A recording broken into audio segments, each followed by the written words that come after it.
Olá pessoal, aqui é o evangelista Jefferson Vicente para mais uma pré-aula da nossa revista da editora Betel. A nossa lição de hoje é a lição de número 14, cujo título é Israel e a Escatologia Bíblica. Irmãos, essa é a nossa última lição desse trimestre. Eu gostaria de parabenizar o comentarista da lição. Realmente, nessas últimas lições aqui, o conteúdo foi bastante denso, foi bastante proveitoso e eu tenho certeza que enriqueceu todas as escolas bíblicas do Brasil inteiro do nosso ministério. Mas antes de entrar no assunto propriamente dito, eu gostaria de pedir para vocês curtirem esse vídeo. Você que ainda não é inscrito no canal, se inscreva no canal. E se você já é inscrito no canal, não esqueça de ativar um sininho para você receber uma nova notificação todas as vezes que nós enviarmos um novo vídeo. Ainda antes de entrar no assunto, eu gostaria de lembrar todos os nossos irmãos de Brasília que dia 6 e 7 de outubro, é isso mesmo, incluindo 7 de outubro, que é o dia da eleição, eu estarei ministrando uma palestra na Igreja Assembleia de Deus do Gama. Segue o endereço para vocês aqui agora na tela. Todos vocês são nossos convidados. Será dia 6, que será sábado à noite, domingo de manhã e domingo à noite. Então, conto com a participação de vocês, eu tenho certeza que a vida de vocês será poderosamente enriquecida pela palavra de Deus nestes 2 dias. Eu gostaria também de avisar para os irmãos que eu estou entrando em reta final de um estudo para uma prova, então a minha aula a partir de agora vai ser uma aula um pouco mais selecionada no que tange aos assuntos. Eu não vou abordar tantos temas como eu tenho abordado, o vídeo tem ficado um pouco longo, eu tenho certeza que os irmãos têm gostado porque a aula tem ficado bem completa, porém eu estou com alguma dificuldade de manter o nível da aula, pelo menos no que tange a quantidade. Então eu vou diminuir a quantidade de assuntos, vou aproveitar mais a revista para não ser necessário eu fazer um esboço inteiro do zero para estar fazendo a exposição da aula, e peço a compreensão dos irmãos para pelo menos os próximos 2 meses. Dito isso, vamos para a nossa aula de hoje, que a aula de hoje está pesada.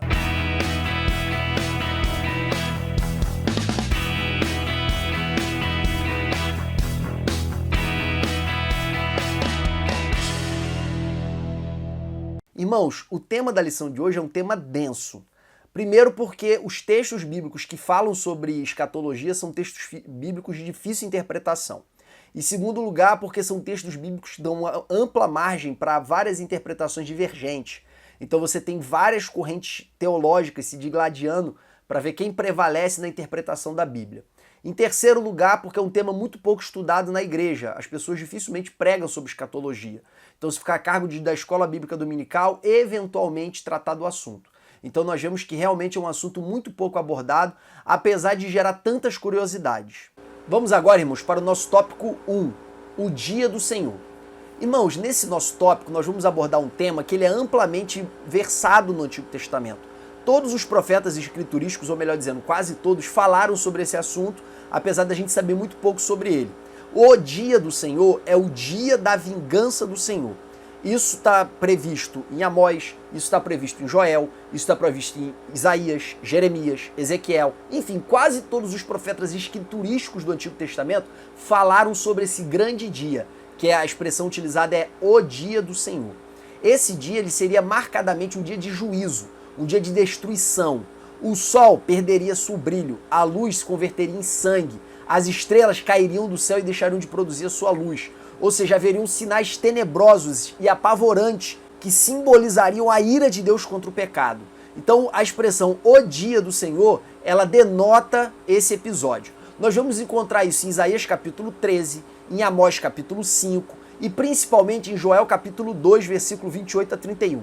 Na verdade, Joel capítulo 1 e Joel capítulo 2, quase todo fala acerca desse dia, que é o dia do Senhor, que é um dia de vingança. O fogo estará diante dele e atrás dele vai estar tudo consumido, ou seja, vai ser um dia de destruição. E nos últimos dias, ou seja, antes de chegar esse dia, diz o Senhor, derramarei do meu espírito sobre toda a carne.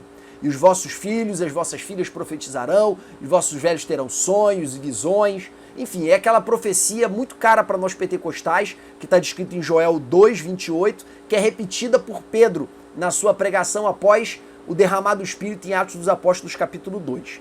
Então esse texto ele fala acerca dos dias que antecederiam o dia do Senhor. E esses dias seriam marcados pelo enviado do Espírito sobre toda a carne. A profecia acerca do Espírito Santo, ela não é restrita a Joel. Ela também pode ser encontrada indiretamente em Jeremias, ela pode ser encontrada em Ezequiel 36, versículo 6 em diante, e ela pode ser encontrada em Ezequiel 37, que fala acerca da restauração de Israel. E essa restauração vai ter como base o versículo 14, que é Deus colocando o seu Espírito no coração do povo. Então, nós vemos uma grande promessa do Espírito Santo que antecederia o último dia, ou seja, a promessa do Espírito Santo era para os últimos dias. De forma tal que João Batista, na hora de pregar acerca do Messias, ele profetizou duas coisas. Ele vos batizará com o Espírito Santo e com fogo. Batizar ali no grego significa mergulhar, ou seja, ele vai mergulhar vocês no Espírito Santo, vocês vão ser cheios do Espírito Santo, e quem não se arrepender vai ser mergulhado no fogo, que é o juízo de Deus. Tanto o Espírito Santo está descrito em Joel, quanto o fogo que está descrito em Joel para o último dia. Então, nós vemos que dentro da tradição profética do Antigo Testamento, a reta final, a chegada do Messias seria marcada por essas duas coisas, Espírito Santo e juízo. Não por acaso, os fariseus chegaram para Jesus e questionaram: mestre, se tu és mesmo o Messias, para de se esconder de nós, revela-nos explicitamente, mostra um sinal no céu para que creiamos. O que é que Jesus responde para ele? Uma geração incrédula me pede um sinal, mas o único sinal que será dado para essa geração é o sinal do profeta Jonas. Quando Jesus disse isso, ninguém entendeu nada e ficou como se Jesus não tivesse respondido nada, porque ninguém compreendeu o que ele estava falando. Já no capítulo seguinte, eu estou falando aqui da descrição de Lucas, no capítulo seguinte ele leva os seus 3 discípulos mais íntimos, mais chegados, para o Monte da Transfiguração e revela a sua glória para eles. Então, Jesus estava mostrando ali o seguinte: para quem não crê, para quem não tem intimidade, falas e sinais incompreensíveis. Para quem crê e para quem quem tem intimidade, sinais extraordinários. Esse é o método de Deus, é assim como Deus trabalha. Para incrédulo ele não revela nada, e para quem crê ele revela tudo, até mais do que aquele que crê pediu para ver. Então assentei essa premissa, né? Que o dia do Senhor seria o dia da vingança de Deus, e a tradição profética conecta esse dia do Senhor à vinda do Messias e ao derramar do Espírito Santo. Assenta essa premissa porque ela vai ser muito importante quando nós falarmos de Paulo e quando nós falarmos de Mateus 24, que é acerca de Jesus. Mas antes de nós entrarmos nesse texto, é extremamente importante nós entrarmos no texto de Daniel, capítulo 9, versículo 24 a 27, que fala acerca das 70 semanas de Daniel. Perdão, e esse aqui é o nosso tópico 2. Daniel, ele aplica o seu coração para entender o propósito de Deus para a sua nação, para entender o propósito de Deus para Israel. E ele faz uma oração muito fervorosa. E Deus envia um anjo para dar resposta para ele, para revelar para ele qual seria o destino do povo. E quando o anjo vem trazer essa resposta, ele fala o seguinte para Daniel, a partir do versículo 24. Daniel, existem 70 semanas determinadas para o teu povo, para Israel.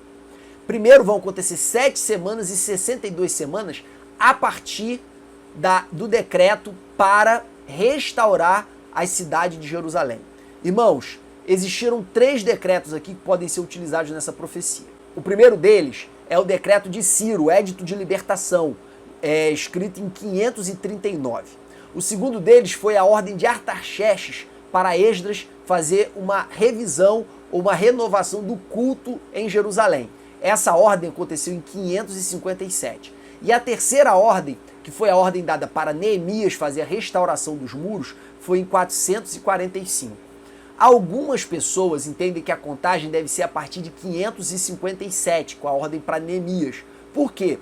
Essas 70 semanas, se você contabilizar, 70 semanas são exatamente 490 dias. Cada semana tem 7 dias, vezes 70, 490. Porém, dentro da profecia bíblica, cada um desses dias ele representa um ano. Essa é a lógica da profecia bíblica. Então, 490 anos deveriam ser contados a partir da libertação, que pode ser qualquer uma dessas 3 datas. Se a data de Neemias for utilizada, é importante aqui a gente levar em consideração que a contagem é a seguinte: 7 semanas e 62 semanas. 7 semanas são 49 anos. 62 semanas são 434 anos. Somando as duas numerações, nós temos a quantidade de anos de 443 anos. Contando a partir da ordem para Esdras, esse número vai cair exatamente no momento em que Jesus assume o seu ministério por volta do ano 27 depois de Cristo, ou seja, da nossa era, que é o momento mais ou menos em que Jesus começa a exercer o seu ministério. De acordo com uma corrente teológica, essa seria a contagem correta. E os últimos 7 anos seriam contados nos primeiros 3 anos e meio, a morte do Messias, e isso seria a abominação da desolação, e os últimos 3 anos e meio seriam estendidos até a destruição de Jerusalém por volta do ano 70, ou seriam adiados, melhor dizendo. Então esse seria a contagem. Nós encontramos alguns autores importantes e alguns pregadores importantes ensinando assim, como por exemplo o professor Rodrigo Silva, que é um professor muito caro para todos nós pentecostais. Ele é um arqueólogo, um homem muito estudioso, que entende muito de hebraico, e muitas pessoas bebem da fonte do professor Rodrigo Silva. Ele entende assim: nós da Igreja Assembleia de Deus, que seguimos a corrente dispensacionalista, nós não entendemos dessa forma. Nós entendemos que o começo dessa contagem seria o ano 445, que é exatamente o ano da ordem que Artaxerxes deu para Esdras reedificar os muros de Jerusalém. Pela linguagem da profecia ali, dá a entender muito mais claramente que a contagem seria a partir de 445. Mas qual é o problema? Que se você contar 443 anos a partir de 445, essa contagem vai passar muito da morte de Jesus. Porque de 445 mais 483 anos vai dar lá por volta do ano 40 e pouco. E isso aí seria muito ruim, porque não casaria com a morte de Jesus. E diz que o Messias seria tirado a partir do momento do final dessa contagem. Então como é feito? Como é que os dispensacionalistas interpretam essa profecia? Eles entendem que dentro da linguagem profética, o ano tem 360 dias e não 365. Então calculando o ano com 360 dias e não com 365, o que iria acontecer? Esses 483 anos seria reduzido para 476 e daria exatamente a data da morte de Jesus. Então, como diz ali Daniel capítulo 9, versículo 24 a 27, no final dessas 69 semanas, o Messias seria tirado do meio do povo. Então isso casaria exatamente com a morte de Jesus, que depois ascendeu aos céus.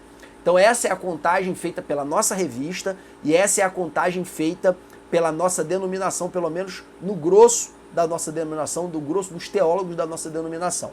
483 anos viraria 476 e sairia da ordem para Neemias até a morte de Jesus. E aí você se pergunta, mas Jefferson, esses 483 anos, ou essas 69 semanas, está incompleto, porque ainda falta uma semana. Então, aí que está o ponto. Essa uma semana seria suspensa, quer dizer, faltaria 7 anos, que seria precedido por um hiato, que seria a Era dos Gentios, o período em que os gentios pisariam sobre Jerusalém. Esse período ficou conhecido também como os últimos dias, nos quais o Espírito seria derramado, conforme a profecia de Joel, repetida por Pedro em Atos capítulo 2. E essa contagem ela casaria perfeitamente com as descrições do livro de Apocalipse, que fala cerca de 3 anos e meio mais 3 anos e meio. 3 anos e meio de paz, mais 3 anos e meio de guerra com Israel, com quase destruição de Israel. Nós vemos também que esses 3 anos e meio, pelo menos os 3 anos e meio de angústia e de aflição, chamado por Daniel de uma grande tribulação, ele também está descrito aí nesse texto de Daniel, tá? E ele é repetido por Jesus em Mateus capítulo 24. Numa das partes da profecia de Mateus capítulo 24, Jesus fala acerca de uma grande tribulação, que seria marcada, que teria início com a abominação da desolação, que seria um grande sacrilégio que seria feito no templo. Eu vou falar da abominação da desolação daqui a pouco, quando eu falar de Daniel capítulo 12, tá? Por enquanto eu ainda estou em Daniel capítulo 9. Então a contagem seria mais ou menos essa. 445, decreto de Artaxerxes para Neemias reedificar o muro. Começa a contagem das 69 semanas, que dariam 483 dias. Dentro da numeração do ano profético, que seria 360 dias e não 365, esses 483 anos seriam reduzidos para 476. Isso casaria exatamente com o dia da morte de Jesus, tá? E se casa exatamente com o dia da morte de Jesus, nós podemos dizer que com a morte e a ressurreição de Jesus, a última semana, ou seja, os últimos 7 anos, ficariam suspensos até o dia do arrebatamento da igreja, de acordo com a interpretação dispensacionalista. Tudo bem? Então, o período de Jesus até a grande tribulação, ou até o arrebatamento, seria conhecido como Era dos Gentios, ou também o período da graça, tá? Para diferenciar esse período da graça do período da lei que lhe antecedeu. Então, para um dispensacionalista, todas as eras da Bíblia foram divididas em dispensações. Dispensação da inocência, dispensação da consciência, dispensação do governo humano, dispensação dos patriarcas, dispensação da lei, dispensação da graça e, por último, vai vir a dispensação do milênio, que é a 7ª dispensação. Então, todas essas dispensações, elas são uma maneira de Deus se relacionar com o homem. E em cada dispensação, Deus salva o homem de uma maneira diferente. Na lei era pela obediência e na graça é através do mérito de Cristo, de acordo com a interpretação dispensacionalista clássica. Daqui a pouco nós vamos problematizar essa questão, tá? Aguarde, que eu vou deixar isso para o final do vídeo, em que eu vou discutir as múltiplas correntes teológicas que tentam interpretar o Apocalipse. Para você que vai dar aula de domingo e não quer se aprofundar muito, pode deixar o tópico final para lá, pode tirar, mas para você que quer se aprofundar mais e quer ver o meu ponto de vista sobre esse assunto, eu espero que você fique até o final desse vídeo. Vamos agora, irmãos, para o nosso tópico 3, Daniel capítulo 12. Irmãos, Daniel capítulo 12 é um texto fundamental também para nós entendermos a escatologia bíblica. Mas eu não quero falar somente dele, eu gostaria de lê-lo juntamente com vocês. Até para eu ir destacando as questões importantes que estão dentro desse texto, para você ter um embasamento sólido para falar com a sua classe depois. Vamos lá? Daniel capítulo 12, versículo 1 diz assim: E naquele tempo se levantará Miguel, o grande príncipe, que se levanta pelos filhos do teu povo, e haverá um tempo de angústia, qual nunca houve. Aqui ele está falando de quê, irmãos? Da grande tribulação. Desde que houve nação até aquele tempo.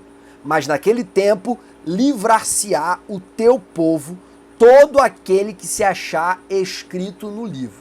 Irmãos, aqui eu quero dar uma pausa para remeter vocês ao livro de Apocalipse. Apocalipse fala exatamente sobre isso, falando acerca daquele número dos 144 mil. Eu não vou entrar no mérito agora acerca dos 144 mil. Para mim a interpretação é muito básica ali, é 12 mil representando a igreja e 12 mil representando Israel, que geraria o todo de 144 mil dentro da numerologia simbólica do livro de Apocalipse. Mas aqui fica muito claro para nós qual é a base dessa compreensão acerca da grande tribulação. É esse texto aqui de Daniel. Isso vai servir tanto para Jesus em Mateus 24, para Paulo em 1 Tessalonicenses e 2 Tessalonicenses, quanto também para a carta do Apocalipse. Só para vocês entenderem a importância dessa profecia aqui de Daniel. E muitos dos que dormem no pó da terra ressuscitarão. Irmãos, aqui eu já quero fazer outra pausa de novo. Essa aqui é a profecia do Antigo Testamento mais explícita acerca da ressurreição dos mortos. Os saduceus, eles não criam na ressurreição dos mortos justamente porque eles não compreendiam como canônico os outros livros da Bíblia além da lei. Para os saduceus só valia a lei. Para os fariseus valia a lei e valia os livros históricos e valia os livros proféticos. Então por isso os fariseus acreditavam na ressurreição dos mortos e os saduceus não. No momento que Jesus vai debater com os saduceus, Jesus ele rebate os saduceus não utilizando o livro profético, porque sabia que os saduceus não acreditavam. Ele utiliza o livro da lei, ou seja, os 5 livros do Antigo Testamento usando Gênesis, falando que Deus é o Deus de Abraão, de Isaac e de Jacó. Aí Jesus responde para eles, Deus é Deus de vivos e não de mortos. Então Jesus usa a lei para combater a ideia errônea dos saduceus de que não existia a ressurreição dos mortos. Mas o texto bíblico mais explícito que fala sobre ela está aqui em Daniel, capítulo 12, conforme eu estou lendo aqui com vocês. Lembrando que esse texto ele vai ser lembrado por Jesus lá em João capítulo 11, quando ele conversa com Marta. Mas eu não vou falar disso aqui agora, depois eu vou ler esse texto de João capítulo 11. E muitos dos que dormem no pó da terra ressuscitarão, uns para a vida eterna e outros para a vergonha e desprezo eterno. E a ciência se multiplicará. Note aqui que eu dei um pulo, que depois de um tempo, de tempos e de metade de um tempo, aqui, irmãos, essa linguagem bíblica aqui, um tempo, 2 tempos e metade de um tempo, ela nos remete para Apocalipse, os 3 anos e meio. Um tempo seria um ano, 2 tempos seriam 2 anos, e um tempo, e metade de um tempo seria metade de um ano. 1 mais 2 mais meio, 3 anos e meio. E quando tiverem acabado de destruir o poder do povo santo, todas essas coisas serão cumpridas. E desde o tempo em que o contínuo sacrifício foi tirado e posto à abominação desoladora, haverá 1290 dias. Esses 1290 dias é um pouquinho mais do que 3 anos e meio, então a gente pode arredondar para 3 anos e meio. Então o que Daniel está falando aqui? Que vai haver uma ressurreição dos mortos, porém, antes de chegar essa ressurreição dos mortos, vai acontecer o quê? A ciência vai se multiplicar e vai acontecer um marco, que vai iniciar a contagem de 3 anos e meio. Que marco é esse? A abominação da desolação. Que abominação da desolação é essa? Jesus fala sobre isso e Paulo fala sobre isso, tá? Aqui o texto não diz claramente. Para quem conhece o texto de Daniel, sabe que essa profecia ela tem uma aplicação histórica específica, que é o fato de Antíoco Epifânio, rei dos Seleucidas, ou seja, rei da Síria, pelo menos uma Síria grega, após a morte de Alexandre o Grande, ele tenta invadir o Egito, os romanos vêm com alguns navios, espantam ele, na volta dele ele toma raiva do povo judeu, invade Jerusalém, entra no templo, coloca lá um altar para Zeus e sacrifica um porco dentro do templo em homenagem a Zeus, ou seja, ele profana o templo. Esse mesmo Antíoco Epifânio, ele tenta destruir todos os exemplares da lei. O objetivo dele era acabar com a religião judaica por causa da resistência que alguns judeus tinham da dominação seleucida, porque os seleucidas eram vistos como pagãos. Então esses judeus mais devotos, que eram capitaneados aí do ponto de vista mais intelectual pelos Hasidins, que depois deram origem aos fariseus e deram origem também aos saduceus, esses Hasidins, esses homens que se consideravam separados ou sábios, eles combateram o Antíoco Epifânio, ou seja, os seleucidas, tentando impor a libertação do povo de Israel. E Antíoco ele invade Jerusalém e faz essa abominação que foi muito bem identificada, aí, principalmente no capítulo 11 de Daniel, como a abominação desoladora. Mas como nós que interpretamos as palavras bíblicas não apenas com um cumprimento histórico só em muitas delas, eu posso citar aqui como exemplo 2 Samuel capítulo 7, que quando você lê dá a impressão nítida que está falando de Salomão, mas quando fala que o reino será eterno, que ele será o meu filho, você percebe que está falando coisas que não se aplicavam a Salomão, que se aplicariam somente em Jesus. Quando nós lemos, por exemplo, Isaías 14, que fala acerca da queda da estrela do céu, falando ali do rei de Tiro. Quando nós vemos Ezequiel 28 também falar sobre Satanás, assim como Isaías capítulo 14, que tem uma aplicação histórica para um rei, mas que na verdade, do ponto de vista espiritual e simbólico, se aplica a Satanás. Da mesma forma aqui, Daniel capítulo 11, quando ele fala da abominação desoladora, o contexto da profecia aponta nitidamente para Antíoco Epifânio. Só que várias informações que estão no final do capítulo 11 de Daniel e essas informações do capítulo 12 dão a entender que essa profecia não aplica-se apenas a Antíoco Epifânio. Ele está falando também de um homem que viria após Antíoco Epifânio, que faria coisas piores do que Antíoco Epifânio e que fatos sobrenaturais lhe sucederiam, que seria a grande tribulação e o fim de todas as coisas, que é o cumprimento da tradição da profecia do dia do Senhor.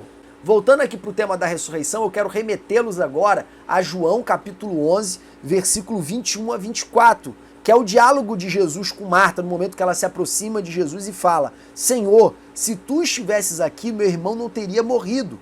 Mas também agora sei que tudo quanto pedirdes a Deus, Deus tu concederá. Disse-lhe Jesus: teu irmão há de ressuscitar. Disse-lhe Marta: eu sei que há de ressuscitar na ressurreição do último dia. Irmãos, a ressurreição do último dia é a conexão da profecia acerca do dia do Senhor e a profecia de Daniel capítulo 12, porque elas foram integradas. Então aconteceria a abominação da desolação, aconteceriam a grande tribulação ou a grande angústia, e após a grande tribulação o Messias viria e salvaria o povo dessa grande tribulação. E esse dia da vinda do Messias é o último dia, também conhecido na tradição profética como o dia do Senhor, ou o dia da vingança do Senhor, tá? Deu para ver a conexão dessas várias profecias do Antigo Testamento se conectando com o Messias e o juízo final de Deus, e também se conectando com a ressurreição. Então, na crença popular, e aqui envolve Marta, existia a ideia de que no último dia, ou seja, após essa grande tribulação, aconteceria a ressurreição dos mortos, no momento em que o Messias se manifestaria para o mundo. Nós vamos também ver essa ideia da ressurreição dos mortos em Paulo, que também teve uma formação entre os fariseus, foi discípulo de Gamaliel, lá em 1 Coríntios capítulo 15, versículos 51 e 52. Eis que vos digo um mistério. Na verdade, nem todos dormiremos, mas todos seremos transformados num momento, num abrir e fechar de olhos, ante a última trombeta, porque a trombeta soará e os mortos ressuscitarão incorruptíveis e nós seremos transformados. Irmãos, aqui Paulo também fala que essa ressurreição vai acontecer após a última trombeta. A última trombeta. Essa ressurreição e esse translado com essa transformação não vai acontecer antes da última trombeta. Eu já estou antecipando para vocês algo que eu vou falar lá no final, quando eu falar acerca das correntes teológicas acerca do arrebatamento da igreja. Eu vou aprofundar esse assunto lá no último tópico, tá? Então aqui eu já estou dando uma pista para vocês, quem conhece um pouquinho mais de teologia já sabe onde eu vou chegar. Vamos agora, irmãos, para o nosso tópico 4, que fala acerca da profecia de Jesus em Mateus capítulo 24. Irmãos, você que vai dar aula sobre esse assunto, você não pode deixar de estudar Mateus capítulo 24. Mateus capítulo 24 é a base da sua aula, tá? É a base da sua aula. Esse texto é extremamente importante. Eu vou dividir aqui Mateus capítulo 24 em algumas partes, que é basicamente a divisão que provavelmente já até tem na sua Bíblia. A primeira parte fala acerca da destruição do templo. Aqui são basicamente 2 versículos em que Jesus está em Jerusalém juntamente com seus discípulos e os discípulos comentam da beleza do templo. E aí Jesus fala, não ficará pedra sobre pedra que não será derrubada. Ou seja, esse templo ele vai ser destruído. Então Jesus diz muito claramente essa profecia. Quando Jesus fala isso, os discípulos eles entendem que essa provavelmente seria a abominação desoladora profetizada por Daniel. Até porque, irmãos, a expectativa messiânica e a expectativa do juízo de Deus contra Roma era muito forte naqueles dias. É por isso, e não por acaso, que muitas pessoas se declaravam ser o Messias. Então, irmãos, diante dessa fala de Jesus, os discípulos eles se reúnem com ele lá no Monte das Oliveiras, que é o monte que fica de frente para Jerusalém, que dá uma vista panorâmica da cidade, uma vista privilegiada lá do templo. Então, quando os discípulos estão ali, eles questionam para Jesus acerca de quando isso vai acontecer. Mestre, quando é que isso tudo vai acontecer? Quando é que será a sua vinda? Porque eles associaram exatamente essa profecia da destruição do templo com a vinda, a manifestação de Jesus e o fim de todas as coisas. E aí Jesus começa o discurso dizendo para eles o seguinte, olha só, acautelai-vos, tomem cuidado para que ninguém vos engane, porque muitos virão dizendo que é o Cristo, não creais. E aí ele termina o texto dizendo, assim como o relâmpago sai do Oriente e aparece no Ocidente, ou seja, atravessa o céu inteiro, todo mundo vê, assim também será a vinda do Filho do Homem. Ou seja, não vai ser algo secreto. A primeira vinda foi na manjedoura, foi secreto. Poucos foram reconhecê-lo, dentre eles os magos do Oriente, que nós podemos, irmãos, desconfiar que seguiram alguma tradição profética de Daniel. Lembrando aqui que essa expressão magos era uma expressão utilizada para os feiticeiros, para os astrólogos de Babilônia, tá? É muito importante a gente reforçar isso. E que em Babilônia existia uma forte comunidade judaica, que certamente preservou com uma dedicação profunda os escritos de Daniel. E dentro da contagem do tempo das 77 semanas, dava para estimar que como um sacerdote ele assume o seu ministério a partir dos 30 anos, e a idade adulta naquele tempo era considerada 30 anos, a idade em que o homem poderia ensinar, que ele poderia ser mestre, que ele poderia ser um rabino, os magos do Oriente, que certamente ouviram falar dessas profecias, ao identificar um sinal nos céus, que aparentemente era a estrela do filho de Davi, esses magos eles saem da sua terra, muito provavelmente influenciado pela profecia das 70 semanas de Daniel, tá? Isso aqui é uma especulação, mas a gente não pode descartá-la, até porque Daniel foi chefe dos magos. Ele foi príncipe dos magos em Babilônia após revelar o sonho de Nabucodonosor. Então isso não pode ser desprezado. Mas antes, porém, irmãos, do Cristo se manifestar, Jesus ele fala, nessa terceira parte do capítulo 24, acerca de uma grande tribulação que lhe antecederia. Esta grande tribulação seria marcada por grandes sinais, grande sofrimento, grande angústia. Eu gostaria de ler esse texto com vocês, que se encontra no livro de Mateus capítulo 24, versículo 15, 26 e 27. No versículo 15, ele fala acerca da abominação da desolação de que falou o profeta Daniel. No versículo 15 ele diz assim, quando, pois, virdes que a abominação da desolação de que falou o profeta Daniel está no santo lugar, ou no lugar santo, quem lê que entenda, e aqui eu vou pular os versículos, ele fala acerca do quanto essa grande tribulação vai trazer sofrimento e angústia para o povo. Portanto, se vos disserem, eis que ele está no deserto, não saiais, ou eis que ele está no interior da casa, não acrediteis, porque assim como o relâmpago sai do Oriente e se mostra até o Ocidente, assim será a vinda do Filho do Homem. E é interessante, irmãos, que Jesus fala isso, por quê? Porque ele sabe que no período da grande tribulação, muitos falsos profetas ou muitas pessoas que se dizem o Cristo se levantarão. Porque isso é um título real. Se dizer o Cristo é se proclamar rei de Israel para forçar ou para conclamar uma revolta política, uma revolta bélica. Foi exatamente o que aconteceu nos dias de Jesus, irmãos. Pouco antes de Jesus exercer o seu ministério, existiu um homem chamado Judas que se declarou o Messias. Ele levou após si vários homens, só que eles foram brutalmente assassinados por Roma. Nós vemos também que após Jesus, principalmente naquele período da destruição do templo, e aqui, irmãos, é muito importante a gente lembrar que a mesma coisa que aconteceu com Daniel capítulo 11, que se aplicou, em primeiro lugar, a Antíoco Epifânio, rei Seleucida, ou seja, rei da Síria, essa mesma coisa se aplica com Jesus. Essa profecia de Mateus capítulo 24 aqui, ela se aplica perfeitamente à destruição do templo de Jerusalém no ano 70, pelo general romano Tito. Essa destruição que aconteceu no ano 70, ela foi exatamente o que está descrito aqui em Mateus capítulo 24. Só que não é porque aconteceu exatamente o que Jesus falou do capítulo 24 que a profecia se restringe à destruição de Jerusalém no ano 70, tá? Não vamos cair no equívoco de achar que a aplicação histórica ela esgota a profecia. Essa profecia ela se aplicou para aquele tempo e ela continua se aplicando para o futuro, conforme nós veremos no livro de Apocalipse e também nas cartas paulinas, que já também não se conectam tão claramente com a destruição de Jerusalém no ano 70. Então eu abri esse parênteses aqui para falar acerca daqueles que se proclamariam Messias. Teve um homem que se proclamou Messias, um homem chamado Simão. Esse homem, por volta do ano 70, quando Roma veio destruir a cidade de Jerusalém, ele cria conforme a profecia de Ageu. Lembra de Ageu que eu falei com vocês na lição de número 12, que profetizou a reconstrução do templo, dizendo que a glória da segunda casa seria maior do que a da primeira? No versículo anterior a esse, ele fala que aquele segundo templo ele seria muito mais glorioso, porque entraria nele o desejado de todas as nações. Então a fé que existia entre o povo judeu é que aquele templo ali ele jamais seria destruído antes que se manifestasse o Messias, porque o Messias teria que entrar dentro daquele templo. Então existe uma grande frustração entre os judeus no Talmud acerca desse descumprimento dessa profecia. E aí, irmãos, dentro da tradição judaica, se uma profecia se cumpre, ela é de Deus, se ela não se cumpre, ela não é de Deus. Então ele descarta essa profecia de Ageu e descarta algumas profecias de Daniel, como a das 70 semanas, porque o Messias não se manifestou dentro das 70 semanas de acordo com a fé judaica.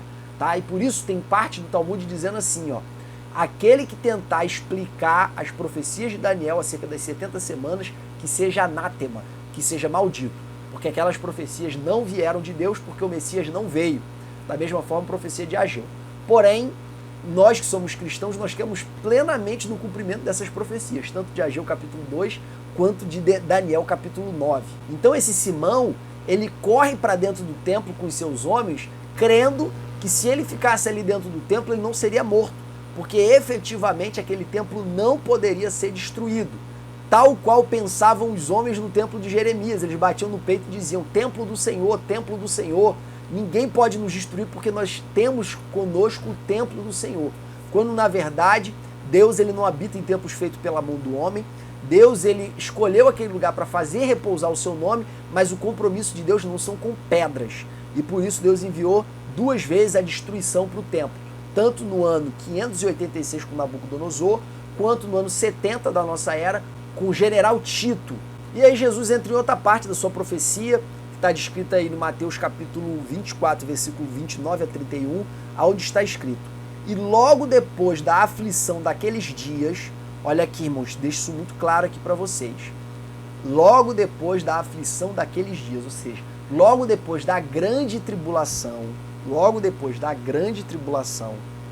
o sol escurecerá e a lua não dará a sua luz, e as estrelas cairão do céu, e as potências dos céus serão abaladas.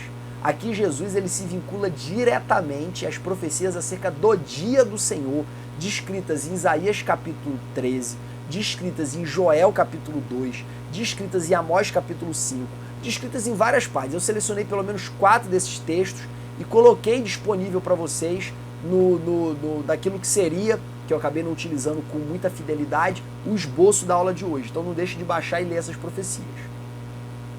Então, aparecerá no céu o sinal do Filho do Homem, e todas as tribos da terra se lamentarão, ou seja, não vai ser um dia de alegria, vai ser dia de juízo. Lamentarão e verão o Filho do Homem vindo sobre as nuvens do céu, com poder e grande glória. E ele enviará os seus anjos com rijo clamor de trombeta, ou seja, com estrondante clamor de trombeta, os quais ajuntarão os seus escolhidos desde os quatro ventos, de uma a outra extremidade dos céus. Mais uma vez aqui, irmãos, o texto bíblico falando que os escolhidos vão ser ajuntados após o toque da trombeta. Olha bem, Jesus aqui ele está proclamando, ou ele está repetindo o que Daniel disse, e que vocês vão ver que Paulo vai dizer que o dia da ressurreição, que o dia do encontro dos homens de Deus com Jesus vai ser após esse toque dessa trombeta e não antes, tá? Assenta essa premissa que ela vai ser importante no final do vídeo para a gente conversar sobre isso. Por fim, no final do capítulo 24, Jesus fala sobre a parábola da figueira. Algumas pessoas interpretam que essa figueira seria Israel, outras pessoas no decorrer da história interpretaram de várias maneiras diferentes. A corrente de que essa figueira representaria Israel ela ganhou muita força após a instauração da nação de Israel na terra da Palestina. Porém, a gente pode facilmente descartar qualquer aplicação específica, seja para Israel, seja para qualquer outra coisa, porque a parábola ela fala por si mesma. O que Jesus estava dizendo naquela parábola é que quando a figueira começa a brotar suas folhas, a gente já sabe que o verão está chegando. Ou seja, o que Jesus está falando? Jesus está falando que os sinais da árvore indicam a chegada de uma estação. De tal forma que os sinais que Jesus tinha dito anteriormente indicariam a sua vinda. Essa é a aplicação histórica dessa parábola de Jesus. É claro, você pode dar uma aplicação simbólica para os nossos dias dizendo que é Israel, mas a mais segura, a interpretação mais segura é a dada pelo próprio Jesus, é óbvio. E por fim ele encerra o capítulo 24 dizendo que ninguém sabe o dia nem a hora. O capítulo 25, irmãos, ele conta algumas parábolas acerca de estar preparado. Ele fala da parábola das 10 virgens, ele fala da parábola dos talentos, que o Senhor vai vir prestar conta, que as 5 virgens que não eram prudentes ficaram de fora. Eu não vou falar sobre elas agora, não vou falar sobre o capítulo 25, porque não importa pra gente de maneira direta. Importante vocês saberem aqui que Jesus falou acerca da ressurreição, da trombeta, da sua vinda que vai ser visível para todo mundo, do mundo inteiro, vai ser de um extremo ao outro, do Oriente ao Ocidente. Ele fala aqui também acerca de uma grande tribulação que vai anteceder essa vinda. Ele fala acerca de vários sinais dos tempos, de que esse dia está chegando. Então, é muito importante você, professor, ler bem esse capítulo 24. Eu só abordei os pontos principais dele aqui nesse momento. Dito isso, vamos agora para o nosso capítulo 5. Nós vamos falar agora do texto bíblico mais claro, mais explicado e mais esclarecedor acerca do fim dos tempos, que é o texto de Paulo na sua carta aos Tessalonicenses. Irmãos, esse texto aqui ele é extremamente importante por causa da clareza dele acerca de tudo que vai anteceder a vinda de Jesus. Jesus, quando você lê o capítulo 24, você vai ver que ele fala de muitos sinais e grande tribulação e muita coisa acontecendo, e você não consegue entender às vezes com muita clareza qual é a ordem dessas coisas, como elas se darão. Você tem que ler, reler, até você poder ter uma certa segurança. Na leitura de Paulo, não. Você lê a primeira vez, você já tem uma clareza muito segura acerca do que vai acontecer nos últimos dias, porque Paulo é um pouco mais claro. Paulo fala de menos coisas e fala de maneira mais específica acerca do fim dos tempos, tá? Então nós vamos ler esse texto, você precisa dominá-lo também para a sua classe. Quando eu falo dominar, irmãos, não é decorar, não. É lê-lo de ponta a ponta e entender cada um dos seus aspectos principais para você poder desenvolver na sua classe a partir da revista. Está escrito assim, 1 Tessalonicenses capítulo 4, versículo 13 ao capítulo 5, versículo 4. Não quero, porém, irmãos, que sejais ignorantes acerca dos que já dormem, para que não vos entristeçais, como os demais que não têm esperança.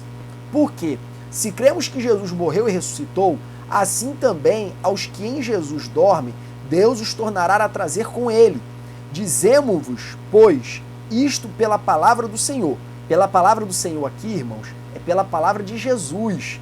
Paulo aqui está se filiando a uma sequência de relatos que ele recebeu provavelmente dos discípulos de Jerusalém ou das pessoas que conviveram com ele, que foram discípulos diretos de Jesus.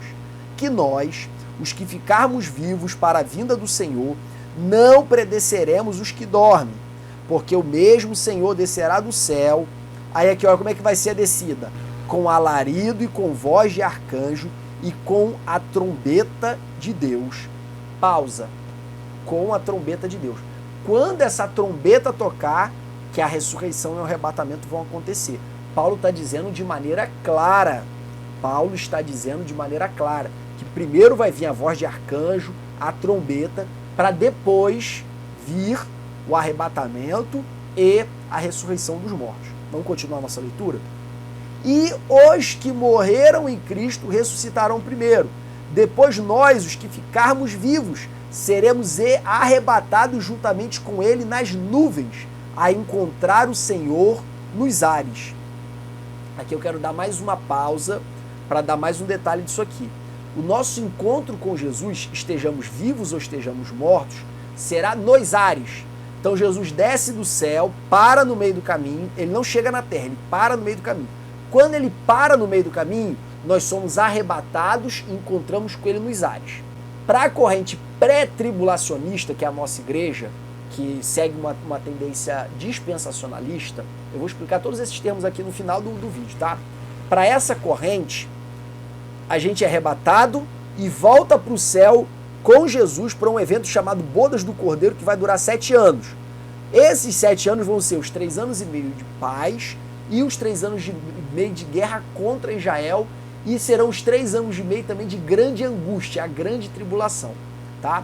Então aqui eu estou falando isso para vocês, por quê? Porque eu quero desde já deixar claro para vocês qual é a minha posição, ou pelo menos estar antevendo os argumentos que eu vou usar lá na frente. Para os pré-tribulacionistas, a gente sobe, fica 7 anos com Jesus e depois a gente desce para a segunda vinda, que é quando Jesus desce na terra. Para os pós-tribulacionistas, que acreditam que o arrebatamento vai acontecer após a grande tribulação, após a trombeta soar, após tudo aquilo que Jesus falou em Mateus 24 acerca da grande tribulação, para os que creem nisso, que é o arrebatamento após, o que vai acontecer? Jesus desce do céu, para nas nuvens. Nós nos encontramos com Jesus nas nuvens, os que tivermos vivos seremos transformados e os mortos ressuscitarão. Vamos se juntar com Jesus num grande exército e vamos descer todos juntos para a terra. Então, para aqueles que acreditam no arrebatamento 7 anos antes da vinda de Jesus, a gente sobe, encontra Jesus nos ares e volta para o céu para ficar mais 7 anos lá em cima. Para quem acredita no arrebatamento no momento da segunda vinda, Jesus está no céu, desce, nós estamos na terra, subimos, encontramos com ele nos ares, somos transformados e depois descemos juntos. Vamos reler aqui o texto? Com voz de trombeta de Deus. E aí depois da trombeta, os que morreram em Cristo ressuscitarão primeiro, depois nós, os que ficarmos vivos, seremos arrebatados juntamente com ele nas nuvens, a encontrar o Senhor nos ares, e assim estaremos sempre com o Senhor. Portanto, consolai-vos uns aos outros com estas palavras. Mas, irmãos, acerca dos tempos e das estações, não necessitais de que vos escreva, porque vós mesmos sabeis muito bem que o dia do Senhor virá como um ladrão de noite. O que Paulo está dizendo aqui, irmãos? Paulo está dizendo, eu não tenho como dizer para vocês exatamente que dia vai acontecer essas coisas. Eu não tenho como explicar isso para vocês, porque virá como um ladrão, ou seja, virá inesperadamente. Pois que, quando disserem a paz e segurança, então lhes sobrevirá repentina destruição, como as dores de parto, aquela que está grávida. Irmãos, aqui reside o grande argumento para dizer que o arrebatamento acontecerá antes da grande tribulação. Tá? Esse aqui é o grande argumento. Não a parte inicial que fala sobre o arrebatamento. Porque a parte inicial que fala sobre o arrebatamento e fala sobre a ressurreição, dá a ideia que isso tudo vai acontecer quando a trombeta soar na segunda vinda de Jesus. Tá? O texto é claro, é muito claro, tanto aqui em Paulo, quanto em Mateus 24, quanto através da leitura das outras passagens que foram lidas aqui hoje. Que um evento só vai acontecer, que é a vinda do Senhor. Nenhuma parte da Bíblia, escute bem, Nenhuma parte da Bíblia fala acerca de um arrebatamento antes da vinda de Jesus. Nenhuma, não tem nenhum texto bíblico que nem indiretamente deixe antever que vai ter um arrebatamento 7 anos antes da vinda de Jesus. Tá? Separados aí pela grande tribulação, o período de 7 anos, tá? Não existe esse texto. Inclusive, durante toda a história da igreja, nunca nem existiu essa noção de arrebatamento 7 anos antes. Essa ideia de arrebatamento 7 anos antes foi surgir por volta do século XIX. Quer dizer, é uma ideia que não tem nem 200 anos de história. Então, irmãos, nós temos que ter muita parcimônia ao falar de um arrebatamento 7 anos antes da vinda de Jesus, sendo que durante toda a história da igreja, isso nunca foi nem minimamente ventilado, nunca foi nem colocado.